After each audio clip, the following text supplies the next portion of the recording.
जय Hind dear students, आपका स्वागत है फिर से आपके ऑनलाइन चैनल लर्निंग बुक में।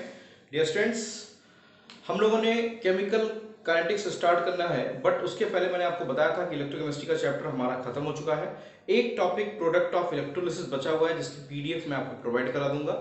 वो पीडीएफ आपको मिल जाएगी, आप उसको एक बार देख लीजिएगा, क्योंकि मैंने इलेक्ट्रोलिसिस क्या होती है ये बता दिया आपको, फैराडे लॉ आपको एक्सप्लेन कर दिया था। आज जो हम चैप्टर स्टार्ट करने चल रहे हैं उसका मतलब, उसका क्या बेसिक मीनिंग है, उसका इंट्रोडक्शन क्या है। एज यू नो कि मैं जब भी कोई चैप्टर स्टार्ट करता हूं तो पहले उसका बेसिक कॉन्सेप्ट समझाता हूं, फिर वो चैप्टर स्टार्ट करता हूं। तो आज का जो हमारा वीडियो है वो इंट्रोडक्शन बेस्ड है और टोटली चैप्टर को डिटेल बताएगा कि कौन सा टॉपिक आपके लिए इंपॉर्टेंट है, कौन सा टॉपिक न्यूमेरिकल बेस्ड है, कौन सा टॉपिक आपके लिए बहुत ही ज्यादा इंपॉर्टेंट है, कौन सा टॉपिक आपको नीट में इंपॉर्टेंट है, कौन सा आईआईटी में इंपॉर्टेंट है, ये सब बताएगा। तो लास्ट तक बने रहिएगा वीडियो में और वीडियो कंप्लीट देखिएगा। आइए स्टार्ट करते हैं। डियर स्टूडेंट्स, आज का जो चैप्टर हम पढ़ने चल रहे हैं उसका नाम है केमिकल काइनेटिक्स। का नाम है केमिकल काइनेटिक्स। जो चैप्टर हमको पढ़ना है वो क्या है? केमिकल काइनेटिक्स पढ़ना है, ठीक है। डियर स्टूडेंट्स, आप जानते हो कि जब हम कोई भी केमिकल रिएक्शन पढ़ते हैं तो उस केमिकल रिएक्शन में बेसिकली तीन चीजें हमारे पास पॉसिबिलिटीज होती हैं, जिसके बारे में हम एनालिसिस करते हैं। अगर आप केमिस्ट्री के स्टूडेंट हैं तो आप इन्हीं तीन चीज के बारे में देखते हो। पहला, कि वो रिएक्शन होगा या नहीं होगा।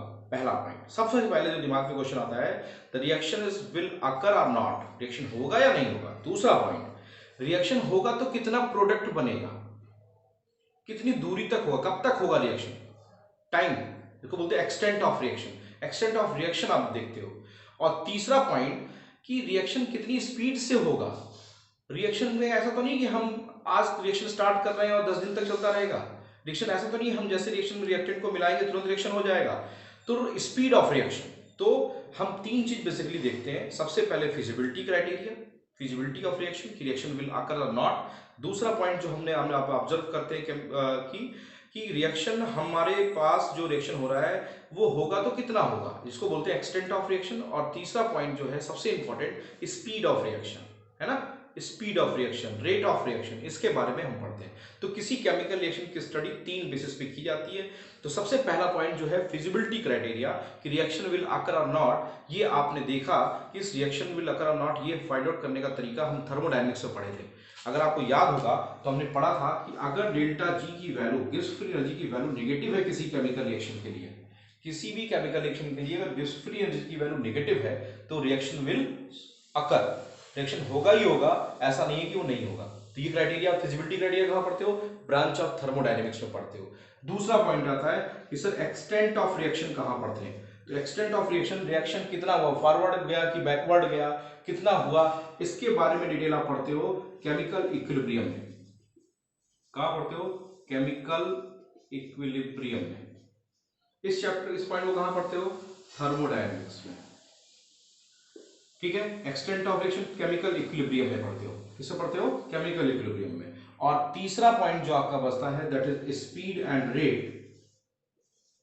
ये आप पढ़ोगे आपके जो चैप्टर है केमिकल काइनेटिक्स में।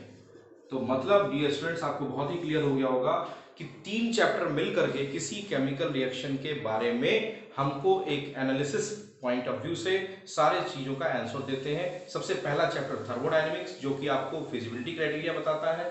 दूसरा चैप्टर आपका है केमिकल इक्विलिब्रियम, जो एक्सटेंट ऑफ रिएक्शन बताता है। और तीसरा चैप्टर जो आज आप पढ़ने चल रहे हो उसका वो है स्पीड या रेट के बारे में बताएगा कौन? Chemical kinetics. तो आई होप कि बेसिक चीजें क्लियर हो रही होंगी। अब बात आती है डियर स्टूडेंट्स की, जो केमिकल काइनेटिक्स है इसमें काइनेटिक्स वर्ड का मतलब क्या होता है? काइनेटिक्स एक ग्रीक वर्ड है जिसका मतलब काइनेसिस, और काइनेसिस का मतलब होता है मूवमेंट। क्या होता है? मूवमेंट। किसका मूवमेंट? केमिकल का मूवमेंट। केमिकल का मूवमेंट कैसे हो रहा है, उसकी स्पीड क्या है, उसका रेट क्या है, उसका ऑर्डर क्या है, उसकी मॉलिक्यूलरिटी क्या है, ठीक है, उसकी मैकेनिज्म क्या है, कैसे वो हो रहा है, इन सब बारे में हम स्टडी कहां करेंगे?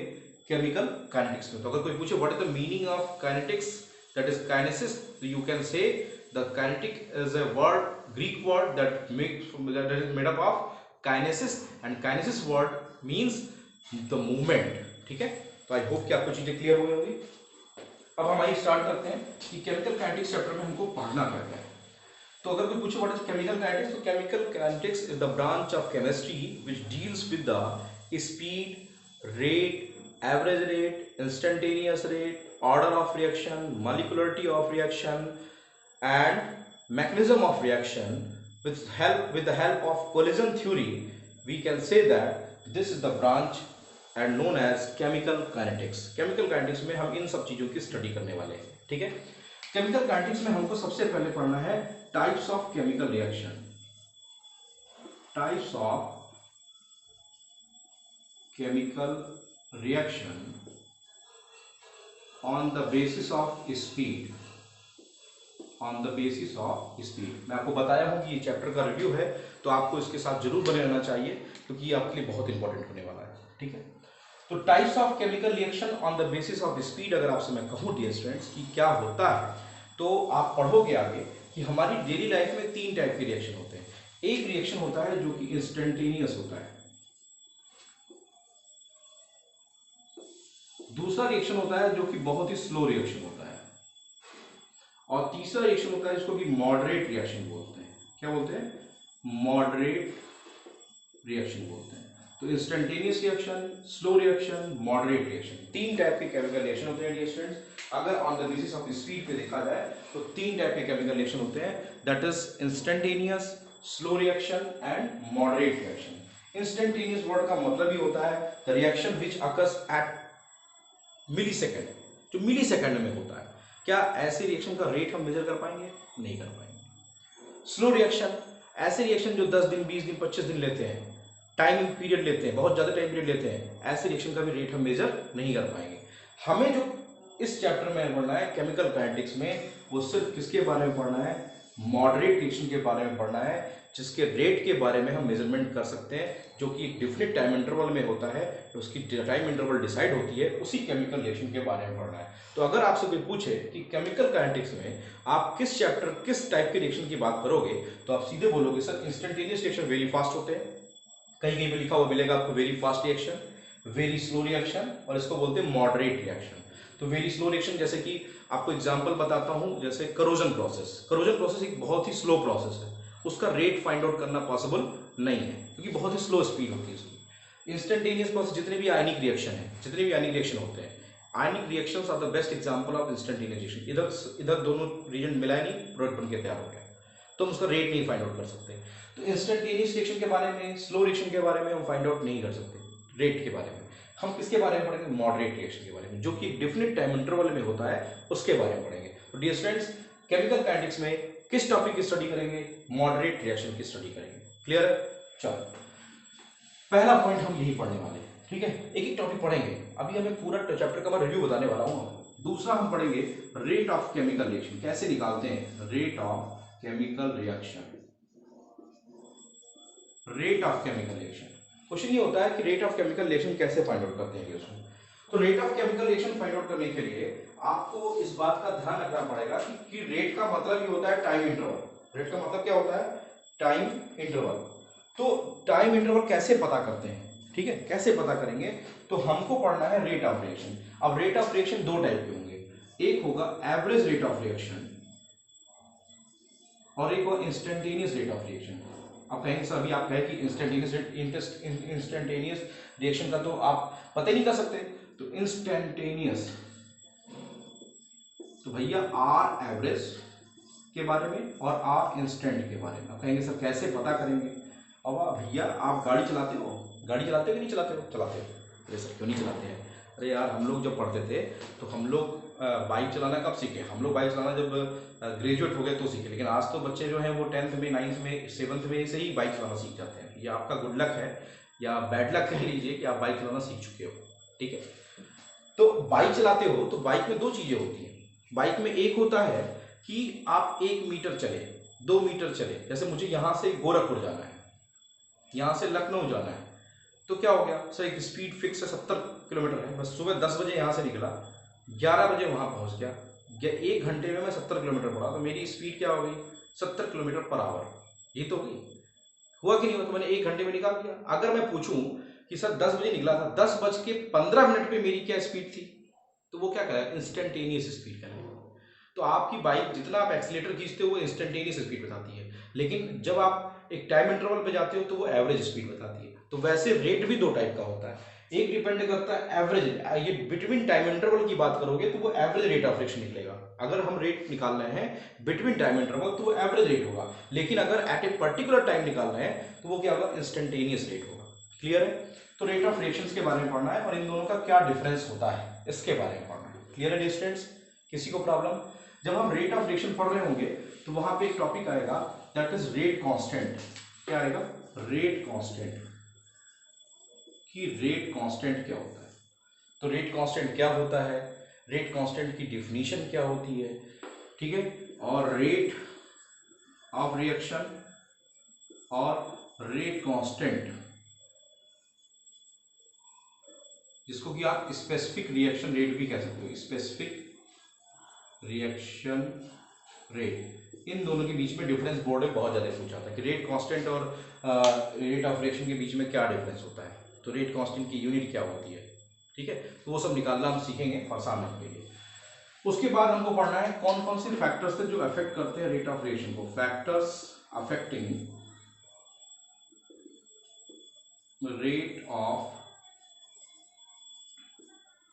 Chemical reaction. तो कौन कौन से फैक्टर हैं जो कि रेट ऑफ केमिकल रिएक्शन को अफेक्ट करते हैं। तो रेट ऑफ केमिकल रिएक्शन को अफेक्ट करने वाले फैक्टर्स है तो बहुत सारे फैक्टर हैं। टेम्परेचर है, प्रेशर है, कंसंट्रेशन है, ठीक है, सरफेस एरिया है, सरफेस एरिया है, उसके बाद क्या है, temperature, pressure, concentration, surface area. इसके अलावा कैटलिस्ट का क्या इफेक्ट पड़ता है। देखिए है तो सब कुछ, है सब कुछ, हम यहाँ पे इसके बारे में, इसके बारे में, इसके बारे में, इसके बारे में सब पढ़ेंगे, लेकिन जो हमको डिटेल में पढ़ना है वो इसके बारे में पढ़ना है। Temperature dependency of rate of reaction, ये बहुत इंपॉर्टेंट है। और यहाँ पे एक इक्वेशन पढ़ेंगे हम, Arrhenius equation, Arrhenius equation of temperature dependency. क्या पढ़ेंगे? Arrhenius effect, Arrhenius equation of temperature dependency. Temperature dependency का अर्हीनियस इक्वेशन क्या है, अर्हीनियस इक्वेशन कैसे डिफाइन करेंगे, दो डिफरेंट टेम्परेचर पर रेट, किसी केमिकल रिएक्शन की रेट पर क्या इफेक्ट पड़ता है, ये कौन सा इक्वेशन बताएगा, अर्हीनियस इक्वेशन बताएगा। और यहीं पे कुछ डिफिनीशन बेसिक आएंगे डियर स्टूडेंट, जैसे ये बहुत वर्ड यूज होने वाला है, एक्टिवेशन एनर्जी। क्या होता है? Activation energy. एक्टिवेशन एनर्जी को ई से रिप्रेजेंट करते हैं। यहीं पे टर्म आएगा एनर्जी बैरियर। क्या आएगा? Energy barrier. यहीं पे टर्म आएगा probability distribution curve, probability distribution curve, distribution curve. यहीं पे टर्म आएगा मैक्सवेल बोल्ट्जमैन डिस्ट्रीब्यूशन कर्व। क्या आएगा? Maxwell Boltzmann distribution curve. तो ये सब हम कहाँ पढ़ेंगे? टेम्परेचर डिपेंडेंसी के अंतर्गत पढ़ेंगे, ठीक है। टेम्परेचर डिपेंडेंसी में एक्टिवेशन एनर्जी क्या होती है, ठीक है, एक्टिवेटेड कॉम्प्लेक्स क्या होता है, टेम्परेचर का क्या इफेक्ट पड़ता है किसी केमिकल के रेट ऑफ रिएक्शन पर, दो डिफरेंट टेम्परेचर पे क्या इफेक्ट पड़ता है, इन सब के बारे में हम टेम्परेचर डिपेंडेंसी के कंसेप्ट में पढ़ लेंगे, ठीक है। दूसरा जो सबसे इंपॉर्टेंट है वो है what is the effect of catalyst on rate of reaction. इसके बारे में हमको डिटेल पढ़ना है डियर स्टूडेंट। तो हम फैक्टर्स के बारे में पढ़ेंगे, लेकिन इसके बारे में हमको पूरा एक डिटेल पढ़ना है, एक पूरा टॉपिक है, ठीक है। तो यहाँ से क्वेश्चन इस पर ध्यान देना ज्यादा आपको फोकस करना है। बाकी प्रेशर वोशर तो आप देख ही लोगे, प्रेशर से बहुत दिक्कत नहीं करने वाला। तो ये सारे फैक्टर्स जो अफेक्ट करते हैं, अब इसमें कौन सा फैक्टर कितना अफेक्ट करता है इसके बारे में हम डिटेल में पढ़ेंगे। इसके बाद जब हम ये पढ़ लेंगे डियर स्टूडेंट्स, तो हमको पढ़ना है ऑर्डर ऑफ रिएक्शन। क्या पढ़ना है? ऑर्डर ऑफ रिएक्शन, ठीक है। ऑर्डर ऑफ रिएक्शन क्या होता है? ऑर्डर ऑफ रिएक्शन कोई केमिकल रिएक्शन किस ऑर्डर का है ये फाइंड आउट करना, और ऑर्डर फाइंड आउट करने के लिए हमको रेट ऑफ केमिकल इक्वेशन जानना है। रेट ऑफ केमिकल इक्वेशन जानने के लिए हमको सीखना पड़ेगा rate law expression, rate law expression लिखना, कि कैसे रेट लॉ एक्सप्रेशन लिखते हैं। यही सबसे इंपॉर्टेंट पॉइंट है। अगर ये लिखना आप जान गए तो आप पूरा केमिकल काइनेटिक्स सीख गए।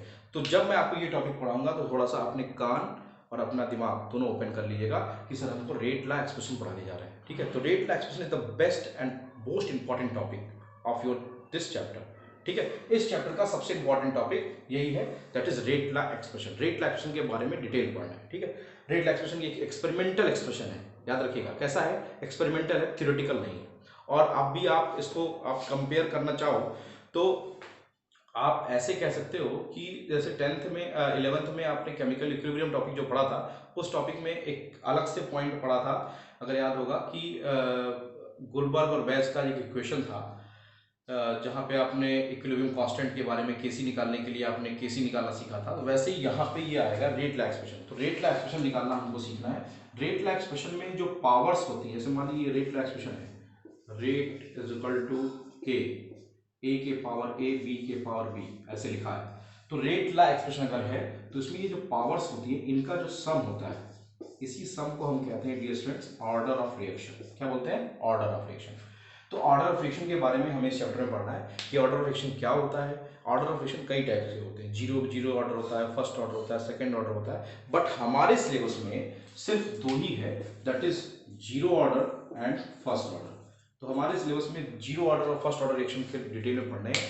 जीरो ऑर्डर और फर्स्ट ऑर्डर का एक्सप्रेशन पढ़ना है, कैसे डिराइव होता है, ये बोर्ड पूछा जाता है, उस पर कैसे न्यूमेरिकल्स लगते हैं। तो ऑर्डर ऑफ रिएक्शन यहाँ से न्यूमेरिकल आपके स्टार्ट है, और रेट ला एक्सप्रेशन के बेस भी न्यूमेरिकल्स आते हैं, ठीक है, वो बताऊंगा। फिलहाल ऑर्डर ऑफ रिएक्शन क्या होता है, उसके लिए रेट कांस्टेंट की यूनिट क्या होती है। रेट कांस्टेंट निकालने के लिए जीरो ऑर्डर के लिए अलग होता है, फर्स्ट ऑर्डर के लिए अलग होता है, सेकंड ऑर्डर के लिए अलग होता है। तो यूनिट निकालना भी हम यहाँ पे सीखेंगे, वो भी एक क्वेश्चन बहुत इंपॉर्टेंट बनता है ऑर्डर ऑफ रिएक्शन के रिस्पेक्ट में। और आपके सिलेबस में जीरो ऑर्डर और फर्स्ट ऑर्डर का डेरिवेशन है पूरा सिलेबस का, कि जीरो ऑर्डर और फर्स्ट ऑर्डर रिएक्शन होते क्या है। और इसके साथ साथ एक ऑर्डर ऑफ रिएक्शन से कॉन्सेप्ट से मिला हुआ ही आपका आएगा pseudo first order reaction. Pseudo first order reaction बहुत ही इंपॉर्टेंट पॉइंट है। आपने डेली लाइफ में इन्वर्जन ऑफ केन शुगर और हाइड्रोलिसिस ऑफ एस्टर ये सब चीजें पढ़ी हैं, वो सूडो फर्स्ट ऑर्डर है। सूडो फर्स्ट ऑर्डर रिएक्शन क्या होता है इसके बारे में कहाँ पढ़ोगे? यहीं पे। तो ऑर्डर ऑफ रिएक्शन में सूडो फर्स्ट ऑर्डर पे ध्यान देना है, जीरो ऑर्डर और फर्स्ट ऑर्डर के एक्सप्रेशन पे ध्यान देना है, इस पे कैसे न्यूमेरिकल्स पूछे जाते हैं वो मैं आपको बताऊंगा, डोंट वरी। और सबसे बड़ी बात, हमको इन्हीं जीरो ऑर्डर और फर्स्ट ऑर्डर के रिस्पेक्ट में एक नया टॉपिक पढ़ना है, that is half life. Half life, कोई रिएक्शन जब स्टार्ट होता है तो उसका रिएक्टेंट अपने इनिशियल कंसंट्रेशन का हाफ होने में कितना टाइम लिया, ये उसकी हाफ लाइफ कहलाती है। जैसे मान लीजिए मैंने 50 ग्राम लिया किसी सब्सटेंस का, तो ये 50 ग्राम लिया, 50 ग्राम या 50 मोल पर लीटर लिया, तो 25 मोल पर लीटर होने में उसको कितना समय लगा, वही उसकी क्या हो जाएगी? Half life. तो हाफ लाइफ हमको पढ़ना है, what is half life, half life क्या होती है, और जिसको कि टी हाफ से रिप्रेजेंट करते हैं। और टी हाफ किसके रिस्पेक्ट में पढ़ना है? जीरो ऑर्डर और फर्स्ट ऑर्डर के रिस्पेक्ट में। तो T half with respect to zero order and first order हमको डिटेल में पढ़ना है। तो half life, order of reaction, pseudo first order reaction, ये कहाँ पढ़ना है? इसी चैप्टर में पढ़ना है। क्लियर है? चलो फिर डियर स्टूडेंट्स, हमको on the basis of number of steps of chemical reaction के बेसिस पे अगर हम डिवाइड करें तो केमिकल रिएक्शन दो टाइप के होते हैं। एक होता है एलिमेंट्री रिएक्शन, क्या होता है? Elementary reaction. और एक होता है कॉम्प्लेक्स रिएक्शन। एलिमेंट्री रिएक्शन उसे कहते हैं जो रिएक्शन सिंगल स्टेप में होता है। The reaction which occurs in single step is known as elementary reaction, and the reaction which occurs in more than one step is known as complex reaction. तो elementary reaction क्या होते हैं, complex reaction क्या होते हैं, उन दोनों का रेट ला एक्सप्रेशन कैसे लिखेंगे, इन सब के बारे में आइडेंटिफाई करने का काम कौन करेगा? हम इन दोनों से पता करेंगे। और जब ये हमको समझ में आ जाएगा तो हम एक नया टॉपिक पढ़ेंगे, दैट इज मॉलिक्यूलरिटी। देखिए ऑर्डर ऑफ रिएक्शन एक एक्सपेरिमेंटल था क्योंकि वो रेट ला एक्सप्रेशन पे डिपेंड कर रहा था, और मॉलिक्यूलरिटी जो है वो एक थ्योरेटिकल कॉन्सेप्ट है। मॉलिक्यूलरिटी के बारे में पढ़ना है, मॉलिक्यूलरिटी के बारे में। मॉलिक्यूलरिटी बहुत इंपॉर्टेंट है। ये first unimolecular reaction, by molecular reaction, molecularity क्या होती है? तो जनरली अगर मॉलिक्यूलरिटी दी जाए तो एलिमेंट्री रिएक्शन में मान लीजिए मॉलिक्यूलरिटी की बात करें तो जैसे यहाँ है N2 + 3H2 gives out 2NH3। अगर ये सिंगल स्टेप रिएक्शन है, एलिमेंट्री रिएक्शन है, तो यहाँ देखिए नंबर ऑलमोस्ट 3 और 1 4, जिसकी मॉलिक्यूलरिटी 4 हो जाएगी। तो मॉलिक्यूलरिटी जो होती है वो एक थ्योरेटिकल प्रॉपर्टी है, जबकि ऑर्डर ऑफ रिएक्शन एक एक्सपेरिमेंटल प्रॉपर्टी है। दोनों के बीच में डिफरेंस बोर्ड ने पूछा था, what is the difference between order of reaction and molecularity of reaction. ये भी हम कहाँ पढ़ेंगे? इसी चैप्टर में पढ़ेंगे। तो मॉलिक्यूलरिटी क्या होती है, उसकी डिफिनीशन क्या होती है, उसको रिप्रेजेंट कैसे करते हैं, कैसे फाइंड आउट करते हैं, ठीक है। हाइड्रोजन पेरोक्साइड के रिस्पेक्ट में एक क्वेश्चन बहुत इंपॉर्टेंट है जो पूछा जाता है, और एलिमेंट्री रिएक्शन पे कैसे मॉलिक्यूलरिटी बेस्ड करती है, इसके बारे में पढ़ना है, ठीक है। तो मॉलिक्यूलरिटी हो गई।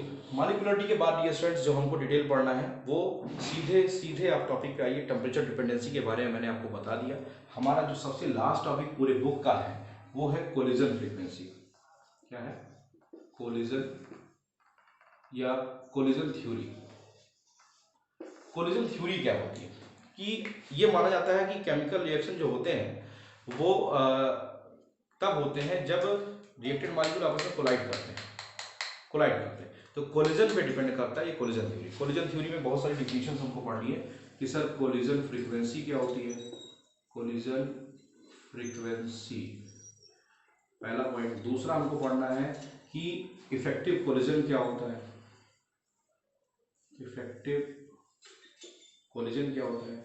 तीसरा पॉइंट जो हमको डिटेल में पढ़ना है कोलिजन फ्रीक्वेंसी, इफेक्टिव कोलिजन, और उसके बाद जो बेसिकली हमको ज़्यादा ध्यान देना है इफेक्टिव कोलिजन के बाद वो पढ़ना है स्टेरिक फैक्टर क्या होता है, स्टेरिक फैक्टर क्या होता है, जिसको आप प्रोबेबिलिटी फैक्टर भी कहते हो, पी फैक्टर, ठीक है। इसके बाद चौथा पॉइंट पढ़ना है ओरिएंटेशन फैक्टर क्या होता है, ओरिएंटेशन फैक्टर। तो कोलिजन थ्योरी में इन सारे पॉइंट्स के बारे में डिटेल में पढ़ना है आपको। इस पे थ्योरेटिकल क्वेश्चन पूछे जाते हैं, असर्शन रीजन बेस्ड क्वेश्चन इस पे आते हैं। तो चैप्टर का सबसे लास्ट पॉइंट जो है वो क्या है, कोलिजन थ्योरी। कोलिजन थ्योरी हमको डिटेल में पढ़ना है, ठीक है। तो डियर स्टूडेंट्स, आपको एक बार चैप्टर का रिव्यू क्लियर हो गया होगा। सबसे ज़्यादा हमको रेट और रेट ला एक्सप्रेशन के बारे में देखना है। ऑर्डर, मॉलिक्यूलरिटी, ये दो मेन पॉइंट हैं जहाँ से क्वेश्चन पुटअप होते हैं। ऑर्डर ऑफ फ्रिक्शन से सबसे ज़्यादा न्यूमेरिकल्स पूछे जाते हैं, हाफ लाइफ से क्वेश्चन पूछे जाते हैं, ऑर्डर ऑफ फ्रिक्शन के एक्सप्रेशन से, जीरो ऑर्डर और फर्स्ट ऑर्डर से क्वेश्चन पूछे जाते हैं, तो उन पे ध्यान देना है। सारे न्यूमेरिकल बहुत ईजी होते हैं, बहुत ही बेसिक होने वाले हैं, बहुत परेशान होने की जरूरत नहीं है। तो ये चैप्टर आपको बहुत ही इंटरेस्टिंग लगेगा। जहाँ तक रही बात प्रोडक्ट ऑफ इलेक्ट्रोलिसिस की, तो उसकी PDF फाइल मैं आपको 1-2 दिन में प्रोवाइड करा दूंगा, ठीक है। और इस तरीके से हमारा ये चैप्टर आज स्टार्ट हो रहा है डियर स्टूडेंट। कल हम लोग सबसे पहला point types of chemical reaction और रेट ऑफ केमिकल रिएक्शन के बारे में पढ़ेंगे। Thanks for watching my video students. Video कैसा लगा, रिव्यू चैप्टर का कैसा लगा, ये जरूर बताइएगा। चैप्टर में क्या चीज़ें आपको इंटरेस्टिंग लगी, टीचर का पढ़ाया हुआ चीज़ें समझ में आया या नहीं आया। Thank you.